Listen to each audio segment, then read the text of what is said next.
এখানে আমরা 43 বস্তা টাকা পেয়েছি এবং আমাদের গণনা কার্যক্রম শুরু হয়েছে। যে 10 কোটি টাকা না, 1 কোটি টাকা, 1 টাকা যদি কেউ করতেছে তাহলে চাকরি ছেড়ে চলে যাবে, যে কোনো অপরাধ, যে কোনো শাস্তি মাথা ব্যথা নেই। বাক্স খোলা হয় এবং আজ থেকে ঠিক 6 মাস পূর্বে খোলা হয়েছিল। পাগলা মসজিদের আধুনিক কমপ্লেক্স নির্মাণের জন্য প্রয়োজনীয় কার্যক্রম ইতোমধ্যে গ্রহণ করা হয়েছে।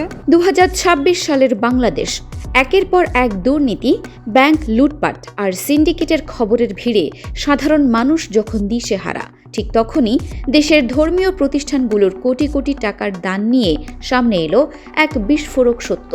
ধর্মীয় আবেগকে পুঁজি করে যুগের পর যুগ ধরে যে বিশাল অদৃশ্য আর্থিক সিন্ডিকেট গড়ে উঠেছিল, সেখানে প্রথমবার হাত দিয়ে আকস্মিক বিদায় নিতে হয়েছিল সিলেটের সাহসী জেলা প্রশাসক সারোয়ার আলমকে। কিন্তু দমে যায়নি প্রশাসন। প্রধানমন্ত্রীর কড়া নির্দেশে এবার দেশের আরেক প্রান্তে সম্পূর্ণ বিপরীত এক ইতিহাস গড়লেন কিশোরগঞ্জের জেলা প্রশাসক সোহানা নাসরিন। পাগলা মসজিদের 9টি লোহার দানবাক্স খুলে এবার পাওয়া গেল চোখ কপালে ওঠার মতো পৌনে 16 কোটি টাকা। শুধু টাকা নয়, বস্তায় বস্তায় বের হলো বৈদেশিক মুদ্রা আর সোনা দানা। একদিকে সিলেটে স্বচ্ছতা আনতে গিয়ে সৎ কর্মকর্তার বিদায়, অন্যদিকে কিশোরগঞ্জের ডিসি সোহানার হাত ধরে স্বচ্ছতার এক অনন্য রেকর্ড। তবে কি প্রধানমন্ত্রীর নির্দেশে এবার দেশের সব মাজার আর ধর্মীয় প্রতিষ্ঠানের অদৃশ্য সিন্ডিকেট ভাঙতে শুরু করেছে? কি আছে এই দুই ডিসির অভিযানের নেপথ্যে? জানতে ভিডিওটি শেষ পর্যন্ত দেখুন।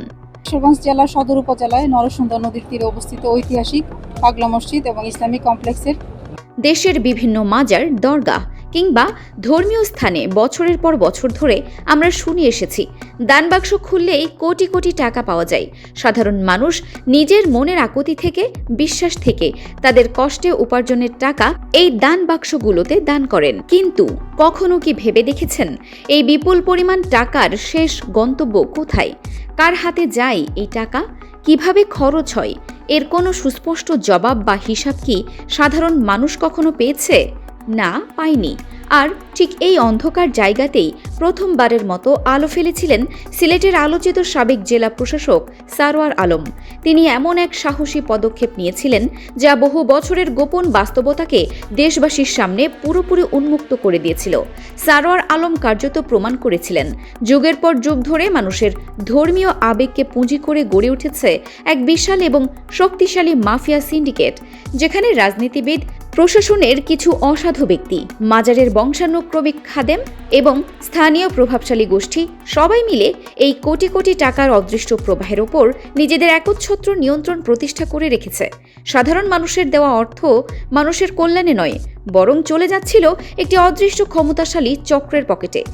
আর এই অন্ধকার সিন্ডিকেটে আঘাত করার পুরস্কার হিসেবে ডিসি সারোয়ার আলমকে পেতে হয়েছে আকস্মিক প্রশাসনিক বদলি এবং নাটকীয় বিদায়। কিন্তু সিলেটের ঘটনার রেশ কাটতে না কাটতেই দেশের আরেক প্রান্তে ঘটে গেল সম্পূর্ণ বিপরীত এক দৃশ্য, যেখানে সিলেটের দানবাক্সে স্বচ্ছতা আনার চেষ্টা করায় একজন ডিসিকে সরিয়ে দেওয়া হলো।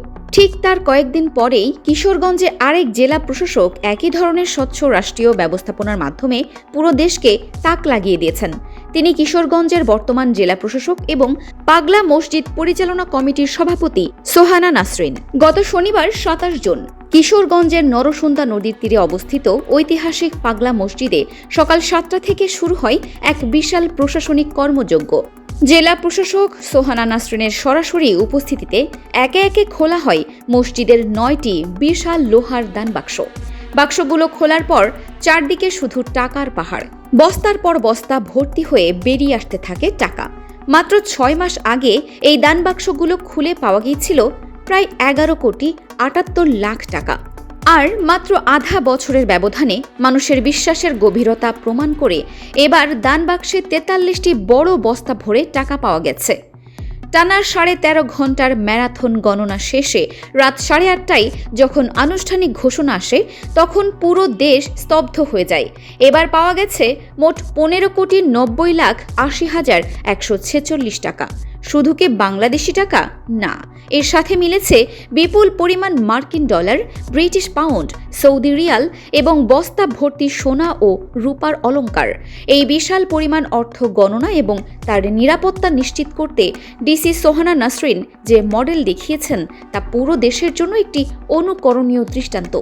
এই বিপুল টাকা গণনার প্রক্রিয়ায় অংশ নিয়েছিল স্থানীয় মাদ্রাসার 400 এর বেশি ছাত্র, রূপালী ব্যাংকের 130 জন কর্মকর্তা, মসজিদের নিজস্ব 35 জন স্টাফ এবং জেলা প্রশাসনের 19 জন কর্মকর্তা।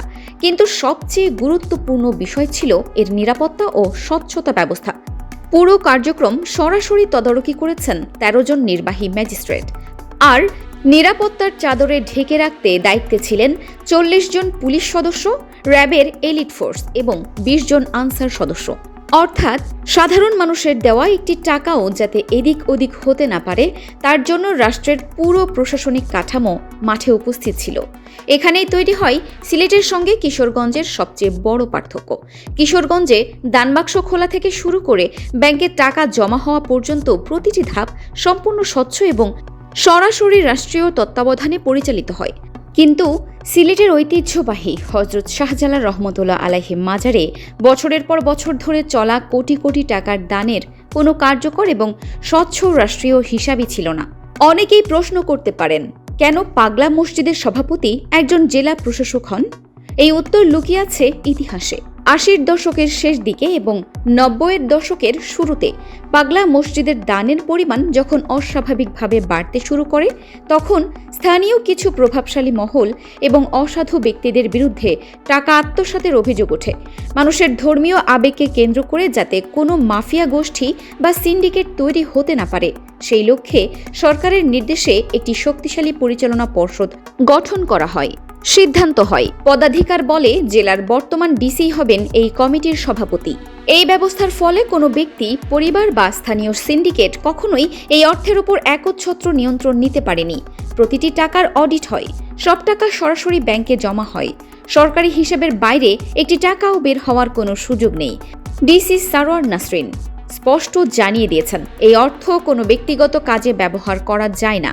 মানুষের এই দানের টাকা দিয়েই এখন তৈরি হচ্ছে আন্তর্জাতিক মানের এক বিশাল ইসলামিক কমপ্লেক্স। এছাড়া জেলার অসহায় মসজিদ, মাদ্রাসা, এতিমখানায় অনুদান দেওয়া হয় এবং দরিদ্র ও জটিল রোগীদের চিকিৎসার জন্য বড় অঙ্কের আর্থিক সহায়তা দেওয়া হয়। অর্থাৎ মানুষ যে টাকা বিশ্বাস করে দান করছে, সেই টাকা শেষ পর্যন্ত মানুষের কল্যাণেই ফিরে যাচ্ছে। এবার ফিরে আসি সিলেটের প্রসঙ্গে। সাবেক ডিসি সারোয়ার আলম যখন শাহজালাল মাজারের দানবাক্স সিলগালা করেছিলেন এবং মাত্র 3 দিনে 17,65,000 টাকার হিসাব প্রকাশ্যে এনেছিলেন, তখন অনেকেই ভেবেছিলেন এটি হয়তো তার ব্যক্তিগত কোনো পদক্ষেপ। কিন্তু প্রশাসনিক বিশ্লেষকদের মতে বাস্তবতা ছিল সম্পূর্ণ ভিন্ন। সারোয়ার আলম বুঝতে পেরেছিলেন সিলেটের মাজারে প্রতিদিন যে বিপুল পরিমাণ অর্থ জমা হয়, সেটির কোনো কার্যকর রাষ্ট্রীয় নজরদারি নেই। একটি বংশানুক্রমিক খাদেম সিন্ডিকেট দীর্ঘদিন ধরে পুরো ব্যবস্থার উপর নিয়ন্ত্রণ ধরে রেখেছে। তিনি চেয়েছিলেন এই অন্ধকার ব্যবস্থার পরিবর্তন করতে। তিনি চেয়েছিলেন কিশোরগঞ্জের পাগলা মসজিদের মতো একটি সফল ও স্বচ্ছ রাষ্ট্রীয় মডেল সিলেটেও চালু করতে। একবার ভাবুন, শাহজালাল মাজারে প্রতিদিন লাখ লাখ মানুষ আসে, সেখানে দানের পরিমাণ অনেক সময় কিশোরগঞ্জের পাগলা মসজিদের চেয়েও বেশি হতে পারে। যদি সেই টাকা সরাসরি জেলা প্রশাসনের তত্ত্বাবধানে যেত, তবে সেই অর্থ দিয়ে সিলেটের দরিদ্র মানুষের চিকিৎসা, রাস্তাঘাটের উন্নয়ন, আধুনিক এতিমখানা এবং শিক্ষা প্রতিষ্ঠান কত কিছুই না করা যেত। কিন্তু সমস্যা ছিল অন্য জায়গায়। এই বিপুল পরিমাণ অর্থের উপর বছরের পর বছর ধরে এক অদৃশ্য ক্ষমতাশালী মহলের নিয়ন্ত্রণ ছিল। আর ঠিক সেই সিন্ডিকেটের গায়েই আঘাত করেছিলেন সারোয়ার আলম, যার ফলশ্রুতিতে তাকে আকস্মিক বদলি ও প্রশাসনিক চাপের মুখে পড়তে হয়েছে। আজ দেশের মানুষ দুটি চিত্র পাশাপাশি দেখছে। একদিকে কিশোরগঞ্জের পাগলা মসজিদ, যেখানে ডিসি সোহানা নাসরিনের নেতৃত্বে প্রায় 16 কোটি টাকা সম্পূর্ণ স্বচ্ছ ব্যবস্থাপনায় জনগণের কল্যাণে ব্যবহৃত হচ্ছে। আর অন্যদিকে সিলেট, যেখানে একই ধরনের স্বচ্ছতা আনার চেষ্টা করতেই একজন সৎ কর্মকর্তাকে সরিয়ে দেওয়া হলো। তবে প্রশাসনের ভেতরের খবর বলছে, প্রধানমন্ত্রীর কঠোর নির্দেশ রয়েছে, ধর্মীয় প্রতিষ্ঠানের দান নিয়ে কোনো ধরনের লুটপাট বরদাস্ত করা হবে না। ডিসি সারোয়ার আলম হয়তো সিলেট ছেড়েছেন, কিন্তু তিনি এমন এক প্রশ্ন তুলে দিয়ে গেছেন যার উত্তর আজ পুরো বাংলাদেশ জানতে চায়। কারণ ইতিহাস বলে যখনই কোনো সৎ কর্মকর্তা অন্ধকারে আলো জ্বালানোর চেষ্টা করেন তখন সবচেয়ে বেশি ভয় পায় তারাই, যারা বছরের পর বছর সেই অন্ধকারকে পুঁজি করে নিজেদের পকেট ভারী করছে। এখন দেখার বিষয়, ভবিষ্যতের বাংলাদেশ কোন মডেল বেছে নেবে? কিশোরগঞ্জের রাষ্ট্রীয় স্বচ্ছতা নাকি সিলেটের সেই অদৃশ্য সিন্ডিকেট? প্রিয় দর্শক, এই পুরো বিষয়টিকে আপনারা কিভাবে দেখছেন? সিলেটের মাজারগুলোতেও কি পাগলা মসজিদের মতো সরকারি ব্যবস্থাপনা চালু করা উচিত? আপনার মূল্যবান মতামত অবশ্যই নিচে কমেন্ট বক্সে লিখে জানান। আর আমাদের বাংলা ভাইরাল 24 চ্যানেলে নতুন হয়ে থাকলে এখনই সাবস্ক্রাইব করে পাশে থাকা বেল আইকনটি বাজিয়ে রাখুন, যাতে দেশ ও দশের এমন চোখ খোলার মতো সব ভিডিও সবার আগে আপনার কাছে পৌঁছে যায়। আজ বিদায় নিচ্ছি, ধন্যবাদ।